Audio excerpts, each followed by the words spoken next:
KT McFarland joins me now. All right, KT, what did you think? What do you actually think Biden's what do you think the administration's response to these protests in Cuba should be? Support them. These are pro-democracy protesters. These are people who want an open economy. These are people who want the democratic process. You know, and if you look at the demonstrators, and the pictures that you showed are really stunning, how old are most of those people?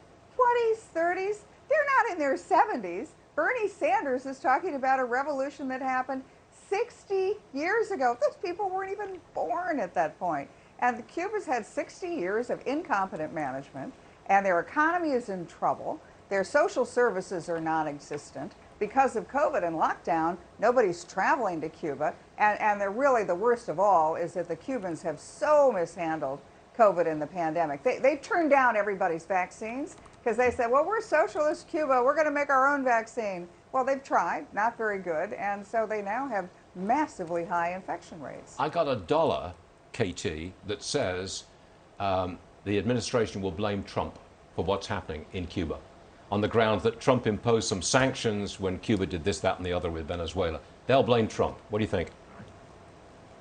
You know, I've been trying to figure out all morning how they could do that, because you know that's the default position of the Biden administration. They're not going to support democracy. They're not going to support free market systems. They're always going to look to blame Donald Trump. And I think you're probably right. They'll somehow figure out a way to blame Donald Trump. But the reality is the majority of the Cuban people, they've had it with socialism. I mean, the only people who really want socialism for these countries are in the United States Congress.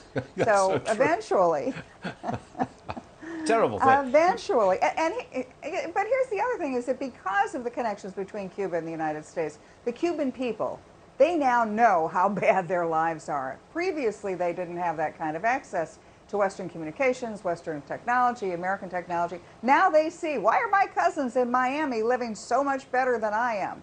And I do think that this revolution, I think you're seeing actually the beginning of a broad-based national movement in Cuba to overthrow communism. It's going to take a while, but I think it's there. That's fascinating. I want to bring up the situation in Haiti, some developments. Haiti's police chief suggests a Florida-based doctor arrested in the killing of the country's president. He wants to assume the presidency. That's what the police chief's saying. The administration's sending a team to investigate, not military assistance. But the real problem seems to me to be, what happens if there is a mass exodus from Haiti? Are we going to willingly bring lots of Haitians into America, more Cubans into America, more folks from Latin America and Central America into America? I think this is a crisis for the administration.